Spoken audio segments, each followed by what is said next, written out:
when you grow up, you tend to get told that the world is the way it is, and your life is just to live your life inside the world, try not to bash into the walls too much, try to have a nice family life, have fun, save a little money. But life, that's a very limited life. Life can be much broader once you discover one simple fact, and that is everything around you that you call life was made up by people that were no smarter than you. And you can change it. You can influence it. You can build your own things that other people can use. And the minute that you understand that you can poke life and actually something will, if you push in, something will pop out the other side. You can change it. You can mold it. That's maybe the most important thing, is to shake off this erroneous notion that life is there and you're just going to live in it, versus embrace it, change it, improve it, make your mark upon it. I think that's very important. And however you learn that, once you learn it, you'll want to change life and make it better, because it's kind of messed up in a lot of ways. Once you learn that, you'll never be the same again. I've never been the person that walked in the room and they say, stand here, move here, sit, move, go, and do that, and do that, and do this, and do this, and you'll get here. I've been the person that goes, move here, go here, do that, and I go, okay, well, why are we doing this? I want to know why. Why is it done that way? Is there a better way to do it? Is there another way to do it?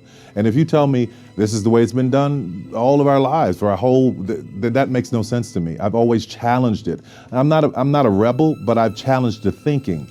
And I do that a lot in my own studio now for people who come in with this complete set of rules of this is how it's done. Well, does that feel right to you? So it's about what feels right, and I'm hoping that I can convey that. Okay, let me show you this that I had to learn. Albert Einstein said that imagination is everything. It's the preview to life's coming attractions. That's what your imagination is. Your imagination is actually very, very real. Everything you imagine could be a preview to life's coming attraction. Everything we have today came from somebody's imagination. Somebody was talking on the phone with that cord on the wall and got sick of it and said, you know what, man, if I could just go outside and talk on the phone, ta-da, we got cell phones. Somebody got tired of driving across the country and said, man, if I could fly over there, boom, we got airplanes. Imagination is everything. It's a preview to life's coming attractions. Everything you've ever imagined is real. See, I tell young people like this. First of all, this is how your imagination works. You got to grab this concept. It is impossible for you to think an impossible thought.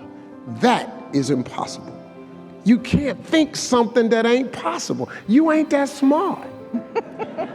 So if it's in your head, you gotta ask yourself, how did it get there? That's God showing you a preview of a coming attraction he has for you. The problem with most people is you think your imagination is hocus pocus. It's really not. It's a preview of a coming attraction. If you react to your imagination, that's where your real life is. It's just God showing you what he has for you. The problem people have is they tell their imagination to the wrong people. If you have an idea that you genuinely think is good, don't let some idiot talk you out of it.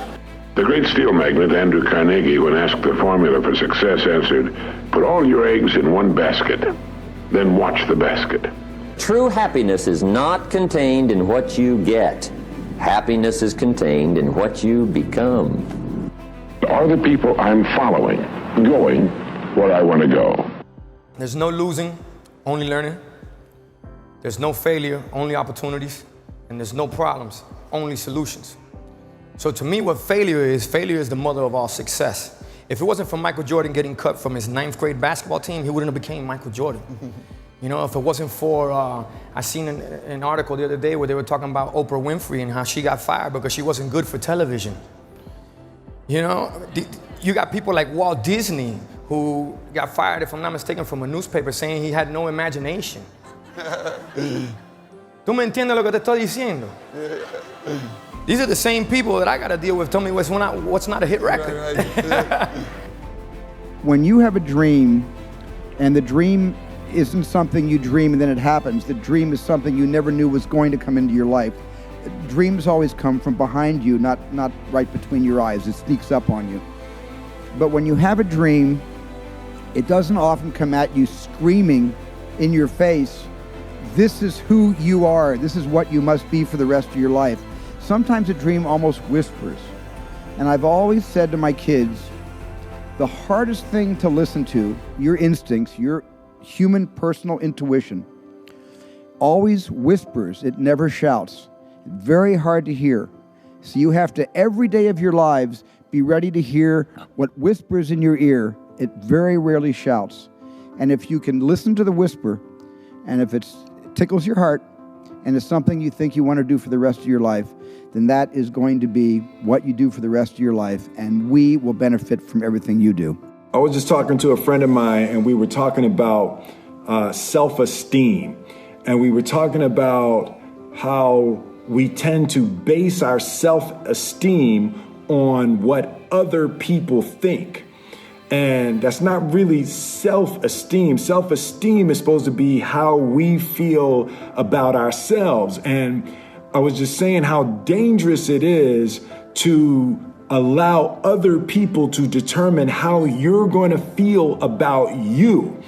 And it's kind of like looking into a broken mirror. You're going to look in a broken mirror and then change your face to try to look good in this defiled, busted, broken mirror. And it just, other people's opinions is a really shitty way to determine how we feel about ourselves. There are winners, and there are losers, and there are people who have not discovered how to win. And all they need is some coaching. All they need is some help and assistance, just a little support.